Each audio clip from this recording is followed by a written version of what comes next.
James Harden's Clippers are struggling. At the moment of this recording, they are 0-4, and you can say that maybe it's just an onboarding time, small sample size, sure. But James Harden's been very demonstrative since joining the LA Clippers. He said that he is the system.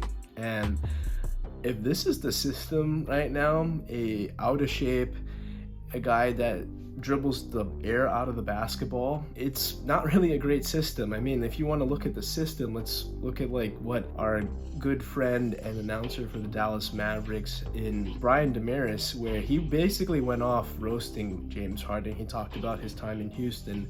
He got Kevin McHale fired. He shipped out Dwight Howard, basically. He got Chris Paul, shipped him out. He got Russell Westbrook, didn't work.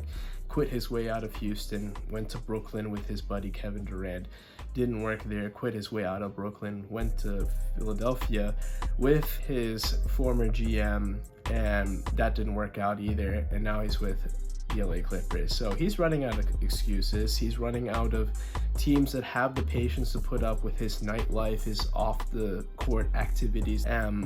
We know that he's not the same player he used to be. He is bigger, he is older, he is slower, and he's not a threat off ball.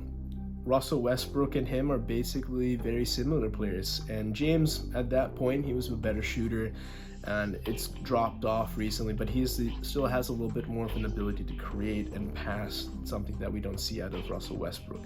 But I can't even blame Russell Westbrook here. Russell is balling right now. He's been remarkably so efficient.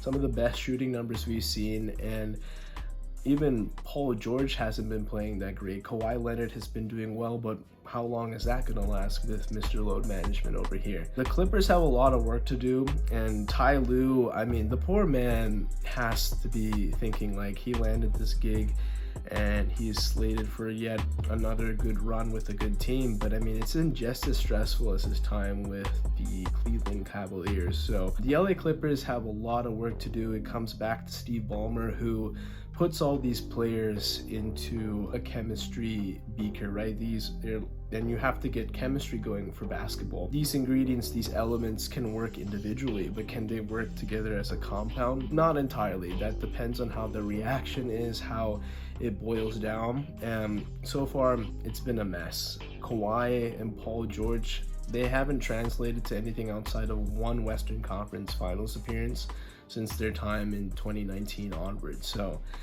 it's a big reset, because right now they're opening up the stadium in Inglewood next year, and they have a lot of people coming in to fill those seats, and they want to get a big product because they've been so desperate to try and take over LA from the Los Angeles Lakers. They've failed to do so. Let's just make that clear.